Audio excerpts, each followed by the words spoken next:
मेरे UPPCL JEE के शेर जवाब आओ ट्रांसमिशन और डिस्ट्रीब्यूशन लाइन से एग्जाम पॉइंट वाले को कच्चा चबा के मेरे भाई खाते हैं। ठीक है, आप लोग मेरे भाई सिर्फ 15 मिनट इस वीडियो को देखो, आपके लिए ये वीडियो क्या होगा, फायदेमंद होगा मेरे भाई।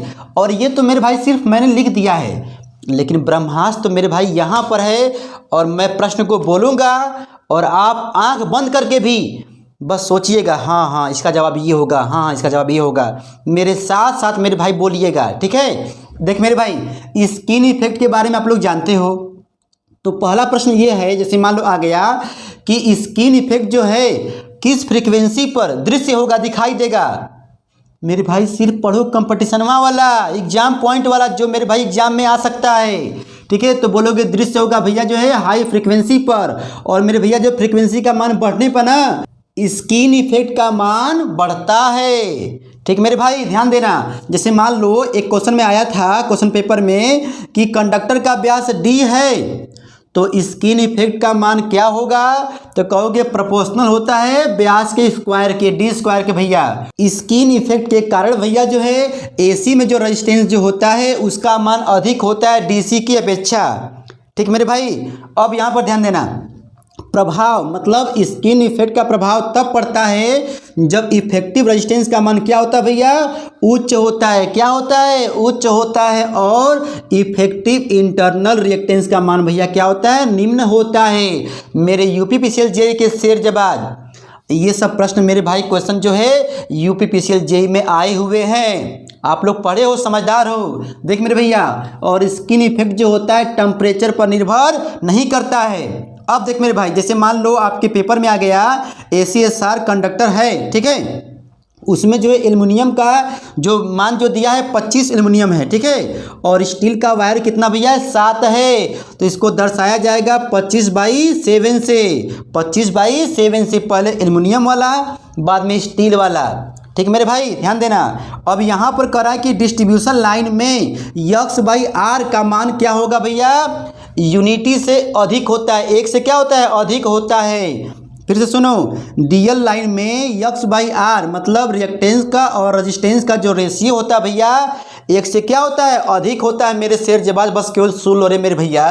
देखिए यहाँ पर रिसीविंग इंड वोल्टेज जो होता है का मान जो है अधिक होता है सेंडिंग वाले से। तो आप मुस्कुरा रहे हो, जवाब कहोगे फरंटी इफेक्ट कहते हैं, लेकिन भैया इसको दूर करने के लिए रिसीविंग इंड पर क्या लगाते हो, शंट रिएक्टर लगाते हैं। क्या लगाते हैं, शंट रिएक्टर लगाते हैं। मेरे भाई मैं समझ रहा हूँ आपको आ रहा है। अब देख मेरे भाई, फॉर डिस्टार्शन लेस ट्रांसमिशन लाइन के लिए R/L G/C होता है, R/L G/C होता है कंडीशन। मेरे भाई इस बात को ध्यान देना, मान लो भूल गया तो RC रमेश चंद्र जी क्या है भैया, गेस्ट लेक्चरर हैं। गेस्ट क्या है, लेक्चरर हैं पॉलिटेक्निक कॉलेज में। ठीक है, RC बराबर GL कर देना। ठीक है, कब भैया, डिस्टार्शन लेस ट्रांसमिशन लाइन के लिए। देख मेरे भाई यहाँ पर कह रहा है कि वोल्टेज वेरिएशन जो है ट्रांसमिशन लाइन में कितना होता है, ±12.5% होता है। अच्छा, ट्रांसमिशन लाइन में ±12.5% होता है भैया, लेकिन यही जो है डीएल में कितना होता है, ±6% होता है। लेकिन मेरे भाई एक क्वेश्चन में आया था ऐसा ही कुछ रहेगा, और यहाँ पर जो है कहेगा टीएल और डीएल में यदि यक्स स्वीकृत वोल्टता परिवर्तन हो तब यक्स का मान भैया क्या होगा, तो वहाँ पे कहना 10% होगा। क्या होगा, 10% होगा। मेरे भाई यहाँ पर यक्स का मान जो है पूछ रहा है, तो क्या कहोगे, ±10% होगा। मेरे भाई यहाँ पर मैं ताबड़तोड़ बोल रहा हूँ, आप लोग समझदार हैं भैया, समय नहीं है ना, यूपीपीसीएल जेईई आप एग्जाम देने जा रहे हो मेरे भाई। ठीक है, अब देख मेरे भाई यहाँ पर हानि रहित लाइन के कैरेक्टरिस्टिक्स बोल रहा है, इम्पीडेंस को क्या कहते हो, जल्दी बोलो, सर्च इम्पीडेंस कहते हैं। क्या कहते हो भैया, सर्च इम्पीडेंस कहते हैं। और यहाँ पर ZC का जो मान होता है रूट में Z/Y होता है, Z/Y होता है। और मेरे भाई यही जो है L/C भी होता है रूट में। ठीक मेरे भाई, अब यहाँ पे देखो ट्रांसमिशन लाइन में कंडक्टर का व्यास मान लो जो D है, क्या भैया है, D है। ये तो मेरे भाई इसको होने के बाद जो मैं यहाँ पर पढ़ूंगा, अभी रुको पूरा जो राम नाम सत्य कर दूंगा पूरा TDY को। ठीक है भैया, देख यहाँ पे देखो डी हो गया। और कह रहा है कि यदि तब यन लेयर स्टैंडर्ड कंडक्टर का व्यास क्या होगा। अच्छा व्यास भैया कितना है, कंडक्टर का व्यास कितना भैया, डी है। तो कह रहा है यन लेयर स्टैंडर्ड कंडक्टर का व्यास कितना होगा, तो बोलोगे 2n-1। क्या बोलोगे, 2n-1 होगा व्यास। अच्छा भैया ट्रांसमिशन लाइन का प्रोपगेशन वेग क्या मान क्या होता है भैया, तो बोलोगे b बराबर 1/√LC। क्या बोलोगे, b बराबर 1/√LC। अब मेरे इलेक्ट्रिकल के शेर जबाज मैं प्रश्न पढ़ रहा हूँ, ठीक है। शब्दवेदी बाढ़ चलाएंगे और आप उसको सुनिए और ताबड़तोड़ निशाना जो है लगा दीजिए।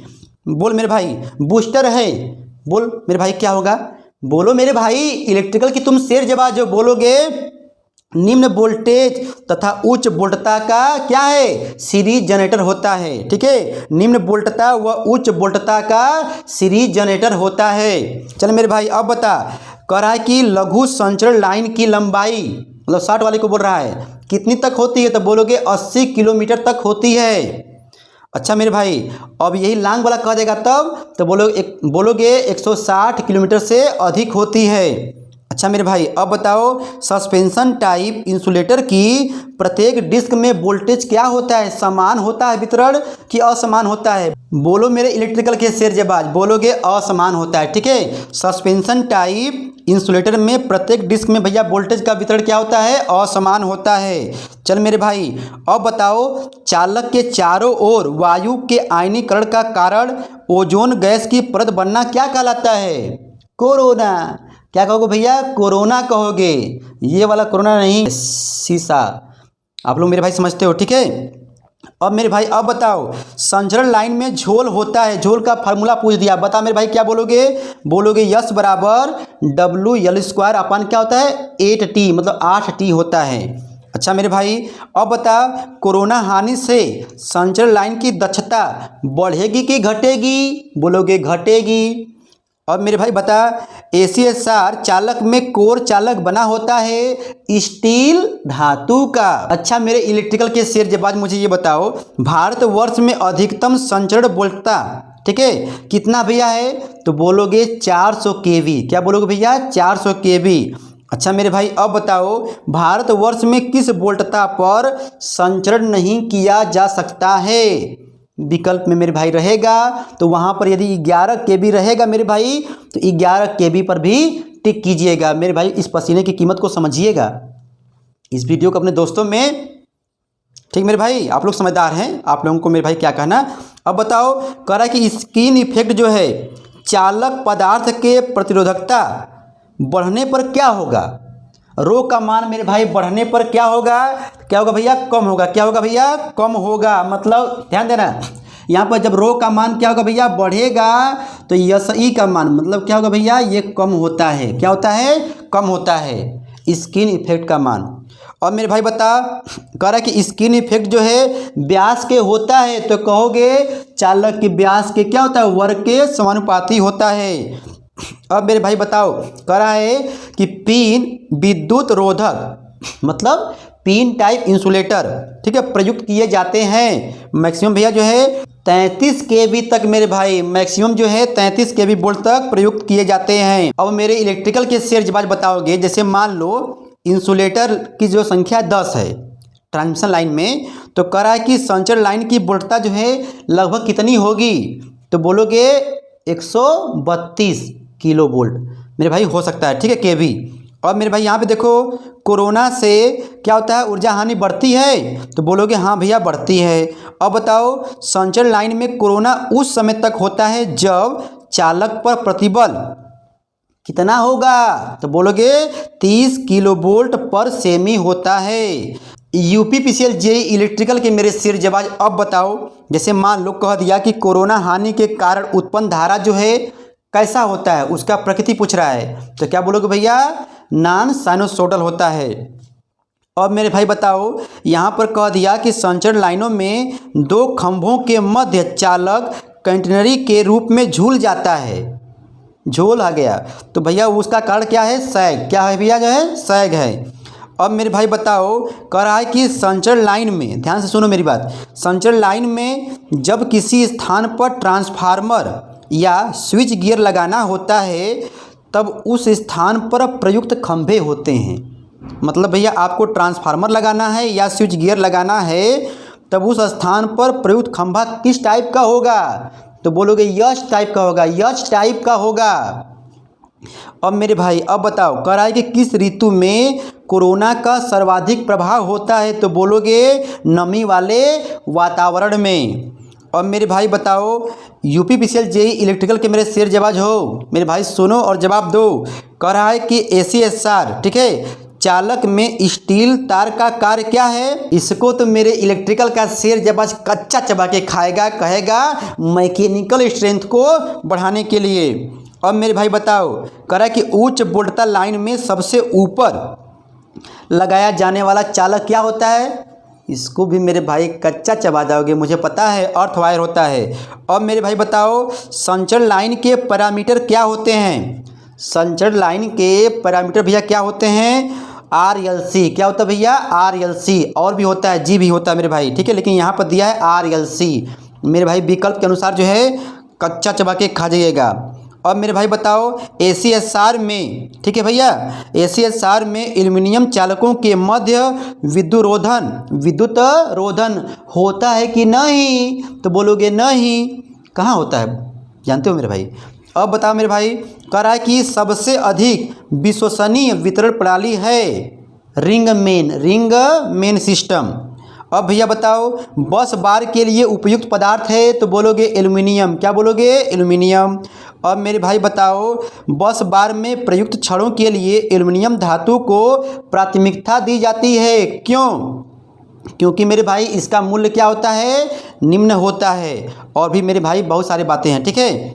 अब यहाँ पे बताओ, संचरण लाइन में गाई वायर का उपयोग क्यों होता है? तो बोलोगे खंभों को सहारा देने के लिए। खंभों को मेरे भाई सहारा देने के लिए गाई वायर का प्रयोग करते हो। अब मेरे भाई बता, ACSR का जो आप लोग नाम पूरा जानते हो, ठीक है। अब बता मेरे भाई, यहाँ पर आ गया यूपीपीसीएल जेई का अगला क्वेश्चन कि कोरोना प्रभाव को कम किया जा सकता है। कोरोना प्रभाव को भैया कम किया जा सकता है। बोल मेरे भाई, बातें बहुत सारी हैं, लेकिन यहाँ पर कह रहा है कि कंडक्टर्स के मध्य जो दूरी है तथा व्यास को दोनों को बढ़ा करके, मतलब दूरी को बढ़ा दो तो भी कम हो जाएगा, और मेरे भाई जो है व्यास को बढ़ा दोगे तो भी, और भी है बंडल कंडक्टर। मेरे भाई ध्यान देना, कह रहा है कि सप्लाई फ्रीक्वेंसी बढ़ने पर स्किन इफेक्ट का मान बढ़ता है कि घटता है? कच्चा चबा के खाओगे, बोलोगे बढ़ता है। मेरे भाई स्किन प्रभाव जो है निर्भर नहीं करता है टेम्परेचर पर। कौन से रेचर पर भैया? बोलोगे टेम्परेचर पर। मेरे भाई बता, स्ट्रेन इंसुलेटर में डिस्क जो है किस प्रकार प्रयोग होता है? तो बोलोगे, बोल मेरे भैया, बोलोगे केवल वर्टिकल प्लेन में प्रयोग की जाती है। क्या भैया? स्ट्रेन इंसुलेटर की डिस्क न भैया, ध्यान देना। अगला क्वेश्चन है, ओवरहेड लाइनों में प्रयुक्त इंसुलेटर के मटेरियल जो है समांतर किसके होते हैं भैया? तो बोलोगे पोर्सलीन के। किसके होते हैं? बोल मेरे भाई, बोलोगे पोर्सलीन के होते हैं। अब मेरे भाई बता, EHV लाइनों में बंडल्ड कंडक्टर प्रयुक्त करने का उद्देश्य क्या है? बंडल कंडक्टर, हाँ, क्या है भैया उद्देश्य बता? कोरोना मुक्त ऑपरेशन प्राप्त करना। कोरोना मुक्त ऑपरेशन भैया प्राप्त करना। अब मेरे भाई कह रहा है कि स्किन प्रभाव जो है, अब फ्रीक्वेंसी से आ गया तो कह रहा है कि फ्रीक्वेंसी के क्या होता है भैया? तो बोलोगे समानुपाती होता है। क्या होता है भैया? समानुपाती होता है। ये इसके क्या होता है? समानुपाती होता है। इसीलिए जो है जब फ्रीक्वेंसी का मान बढ़ेगा भैया तो इसका भी मान बढ़ेगा। अब मेरे भाई बस 2 मिनट और, 5 मिनट और, ठीक मेरे भाई बता जल्दी जल्दी। आवासीय क्षेत्रों में डिस्ट्रीब्यूटर समानांतर होते हैं 3 फेज 4 वायर। 3 फेज भैया 4 वायर होते हैं। अब बता मेरे भाई, ओवरहेड लाइंस के कंडक्टर्स होते हैं स्टैंडर्ड होते हैं। और मेरे भाई कह रहा है कि इंडस्ट्रियल भारों का पावर फैक्टर क्या होता है? पश्चगामी होता है। अब मेरे भाई ध्यान से सुनो, ओवरहेड लाइनों में समानांतर प्रयुक्त होते हैं ACSR कंडक्टर्स। अब मेरे भाई बोल रहा है, यहाँ पर बोल रहा है कि ट्रांसमिशन लाइनों में प्रयुक्त क्रॉस आर्म बनी होती है स्टील द्वारा। क्या होती है भैया? स्टील द्वारा होती है। अब मेरे भाई यूपीपीसीएल जेईई के शेर जवाब बता। बोल रहा है कि अंडरग्राउंड केबलों की शीट सामान्यतः निर्मित होती है भैया, शीट बोल रहा है तो बोलोगे लेड द्वारा। अब मेरे भाई बता, डिस्ट्रीब्यूशन ट्रांसफार्मर सामान्यतः कनेक्ट किए जाते हैं, बोलो मेरे इलेक्ट्रिकल के शेर जवाब, बोलोगे डेल्टा बाई स्टार। ठीक है। अब मेरे भाई बता, बूस्टर फीडर को कनेक्ट किया जाता है तो बोलोगे श्रेणी क्रम में। क्या बोलोगे भैया? श्रेणी क्रम में। मेरे भाई ये बात ध्यान से सुनना, ठीक है। कह रहा है कि ट्रांसमिशन लाइन के ट्रांसपोजिशन का उद्देश्य है। ट्रांसपोजिशन का क्या उद्देश्य है तो बोलोगे संपूर्ण लाइन की रिएक्टेंस एक समान करना। संपूर्ण लाइन की रिएक्टेंस को क्या करना भैया? एक समान करना होता है, इसीलिए हम लोग क्या करते हैं? ट्रांसपोजिशन करते हैं। ठीक है मेरे भाई। अब यहाँ पे देखो, आइसोलेटर द्वारा परिपथ खोला जाता है, बोलो मेरे भैया, तो जवाब हो जाएगा शून्य लोडर खोला जाता है, शून्य लोडर पर खोला जाता है। अब मेरे भाई ध्यान से सुनो, चालक की एक बंडलिंग करने का लाभ क्या है? वही कोरोना हानि को कम करना। मेरे भाई अब बताओ, संचरण लाइन में झोल पर करा कि प्रभाव नहीं पड़ेगा। चालक में प्रवाह होने वाली धारा का कोई प्रभाव नहीं पड़ेगा। धारा भैया चाहे तुम कितना भी बढ़ाओ, झोल पर कोई प्रभाव नहीं पड़ेगा भैया, नहीं पड़ेगा प्रभाव। अरे मेरे भैया बहुत सारा प्रश्न है, ठीक है। बस मेरे भाई सुन लो मेरे भैया, क्योंकि यहाँ पर जो है ट्रांसमिशन और डिस्ट्रीब्यूशन लाइन का एग्जाम पॉइंट भैया चल रहा है। जब बता ही रहे मेरे भाई तो पूरा बता दें। सुन लो भैया, यहाँ पर बोल रहा है कि केबल को नम्य बनाने के लिए चालकों को भैया जो है किस रूप में बनाया जाता है तो बोलोगे लड़ीदार रूप में बनाया जाता है, वही स्टैंडर्ड। ठीक भैया। केबल पर कवच लगाने का लाभ क्या है तो बोलोगे नमी से सुरक्षा। अच्छा भैया, ट्रांसमिशन वोल्टेज बढ़ने पर प्रतिशत प्रतिरोध ड्रॉप मतलब परसेंटेज रेजिस्टेंस ड्रॉप का मान बढ़ता है कि भैया घटता है तो बोलोगे घटता है। मेरे भाई अब बताओ, कंडक्टर का व्यास घटने पर इंडक्टेंस का मान, अच्छा व्यास का मान क्या हो गया? घट गया। तो कह रहा है कि इंडक्टेंस का मान, यल का मान बढ़ेगा कि घटेगा? बोल मेरे सिर जवाब, बोलोगे बढ़ेगा। ठीक मेरे भाई। और ये बात आप जान ही गए हो कि RAC का मान क्या होता है? अधिक होता है RDC की अपेक्षा, इसीलिए भैया क्या होता है? स्किन इफेक्ट होता है। और एक भैया एक और होता है प्रॉक्सिमिटी इफेक्ट होता है, आप लोग जानते हो। बोल रहा है कि शंट कैपेसिटेंस कम होने पर स्ट्रिंग की दक्षता बढ़ती है कि घटती है तो बोलोगे, बोलो बढ़ती है। ठीक है। शंट कैपेसिटेंस कम होने पर स्ट्रिंग की एफिशिएंसी क्या होती है भैया? बढ़ती है। चल मेरे भाई अब बताओ, कह रहा है कि कागज विद्युत रोधी केबल अच्छा में चालकों का परिक्षेत्र लगभग मतलब अधिकतम कितना होता है तो बोलोगे 6 वर्ग सेमी मतलब सेमी स्क्वायर। ठीक है भैया, 6 सेमी स्क्वायर। और मेरे भाई ध्यान से सुनना, कह रहा है कि केबल का विद्युत रोधन प्रतिरोध निर्भर करता है तो बोलोगे परावैद्युत जो है प्रतिरोधकता पर भैया, केबल की लंबाई पर और केबल के व्यास पर निर्भर करता है मेरे सिर जवाब। ठीक है। यूपीपीसीएल जेईई के मेरे सिर जवाब, जैसे मान लो आपके पेपर में आ गया कि 3 फेज 4 वायर, ठीक है, चालक में न्यूट्रल चालक का परिक्षेत्र कैसा होगा तो बोलोगे फेज चालक परिक्षेत्र के बराबर होगा। ठीक है मेरे भाई। अब यहाँ पर कह रहा है कि भूमिगत केबल में सबसे अधिक प्रतिबल, भूमिगत केबल में सबसे अधिक भैया प्रतिबल कहाँ होगा तो जवाब मारोगे क्या? बोल मेरे भैया, बोलोगे शीत एवं चालक के मध्य होता है, शीत एवं चालक के मध्य होता है क्या भैया? अधिक प्रतिबल।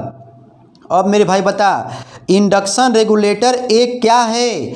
स्टेप डाउन ट्रांसफार्मर है, स्टेप अप ट्रांसफार्मर है? बोल मेरे भैया, बोलोगे स्टेप डाउन ट्रांसफार्मर है क्या भैया? स्टेप डाउन ट्रांसफार्मर है क्या भैया?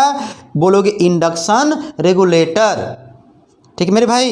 देखो यहाँ पर बोलोगे, अगला क्वेश्चन है तेल पूरित केबलों के लाभ हैं, तेल पूरित केबलों के लाभ भैया क्या हैं? शुद्ध हिंदी मेरे भाई बोल दे रहे हैं कभी कभी। ठीक मेरे भाई। तो यहाँ पे बोल रहा है कि केबल में आयनीकरण एवं ऑक्सीकरण नहीं होता है, केबल में आयनीकरण एवं ऑक्सीकरण नहीं होता मेरे भैया। अब कह रहा है कि तेल पूरित केबलों की हानियाँ क्या हैं। लाभ तो भैया हो गया, अब बताना हानियाँ। तो बोलोगे केबल जो है संयोजन करना कठिन होता है मेरे शेरजबाज इलेक्ट्रिकल के। बोल रहा है अगला क्वेश्चन, कह रहा है कि वाह्य गैस दाब केबल में, ठीक है, प्रयुक्त गैस एवं गैस दाब क्या होता है बता मेरे भाई। तो बोलोगे कि जो हम लोग गैस प्रयोग करते हैं अक्रिय गैस होता है, और गैस का जो दाब होता है 12 से 15 वायुमंडलीय दाब पर होता है। अब मेरे भाई ध्यान से सुनना मेरी बात, दोष युक्त केबल के साथ एक अन्य दोष रहित केबल उपलब्ध होने पर दोष ज्ञात करने की प्रयुक्त विधि क्या है। तो बोलोगे, बोलो बोलो, पढ़े हो मेरे शेरजबाज, बोलो। जवाब हो जाएगा लूप टेस्ट, ठीक है, लूप परीक्षण होता है। अब मेरे भाई ये तो आप जानते ही हो, ठीक है। ट्रांसमिशन लाइनों में फेरांटी प्रभाव का अर्थ क्या भैया, शून्य लोड पर रिसीविंग एंड पर वोल्टेज में वृद्धि, और इसको समाप्त करने के लिए भैया क्या लगाते हो, रिसीविंग एंड पर शंट रिएक्टर लगाते हो मेरे शेरजबाज। यहाँ पर देखो अगला क्वेश्चन, करा है कि ओवरहेड लाइनों में झोल बढ़ने पर लाइन में तनाव घटता है कि बढ़ता है। तो बोलोगे, बोलो बोलो, घटता है, ठीक है। ओवरहेड लाइनों में झोल बढ़ने पर भैया जो है तनाव का मान क्या होता है, घटता है। अब मेरे भाई ध्यान से सुनो, कह रहा है कि डिस्ट्रीब्यूटर पर लोड सामान्यतः क्या होता है, बैलेंस होता है कि अनबैलेंस होता है। बोलोगे अनबैलेंस होता है। मेरे इलेक्ट्रिकल के शेरजबाज यूपी पीसीएल जेई का एग्जाम देने मेरे भाई जा रहे हो, ठीक है। अब यहाँ पर देखो पसीना पसीना गर्दा गर्दा मेरे भाई मचाना है, ठीक है, क्योंकि मेरे भाई आप लोग बहुत इंतजार किए थे, ठीक है। इंतजार की घड़ी जो समाप्त हो चुकी है। देख मेरे भैया बोल रहा है कि ट्रांसमिशन लाइनों में प्रयुक्त क्रॉस आर्म बनी होती हैं। तो बोलोगे स्टील के, क्या बोलोगे भैया, क्रॉस आर्म जो होता है स्टील के बने होते हैं। मेरे भाई बोल रहा है कि किस डिस्ट्रीब्यूशन प्रणाली की विश्वसनीयता उत्तम होती है। तो रिंग मेन प्रणाली की। अब मेरे भाई कह रहा है कि बूस्टर फीडर के, मतलब बूस्टर फीडर को जो है कनेक्ट करते हैं श्रेणी में।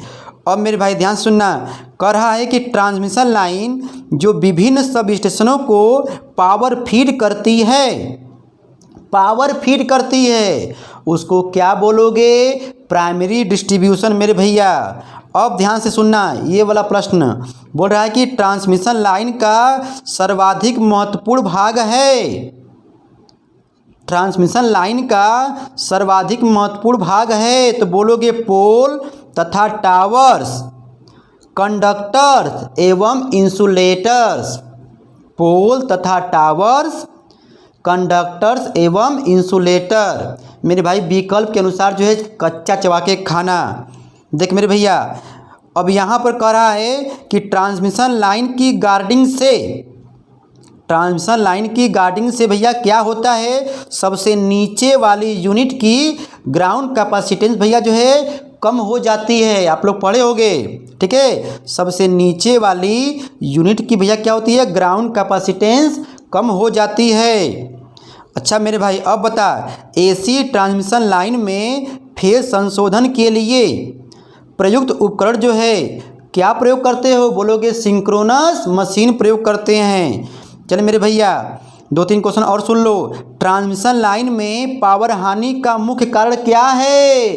तो बोलोगे भैया प्रतिरोध है। क्या है, प्रतिरोध है। जहाँ पर मेरे भाई हानि की बात आती है ना, तो प्रतिरोध को जो है नमस्कार कर दिया करो, ठीक मेरे भाई। अब यहाँ पर बोल रहा है कि ट्रांसमिशन लाइन की दक्षता आपको बताना है कि पावर फैक्टर के बढ़ने पर बढ़ती है कि घटती है। तो बोलोगे भैया लोड के पावर फैक्टर बढ़ने पर बढ़ती है। क्या भैया, इफिशियंसी का मान। मेरे इलेक्ट्रिकल के शेरजबाज 1-2 क्वेश्चन और बता दो। कह रहा है कि कंडक्टर किस आकृति में बनाए जाते हैं जिससे कोरोना की हानियों को कम किया जा सके। तो बोलोगे वृत्ताकार। क्या बोलोगे भैया, वृत्ताकार। देख मेरे इलेक्ट्रिकल के शेरजबाज प्रश्न मेरे भाई जितना हुआ मुझसे आप लोग जो पढ़े हो उसको मेरे भाई भूलना मत, ठीक है। हम फिर लेके आते हैं इलेक्ट्रॉनिक्स से वीडियो, कच्चा चबा के मेरे भाई खाते हैं, ठीक है। Thanks for watching.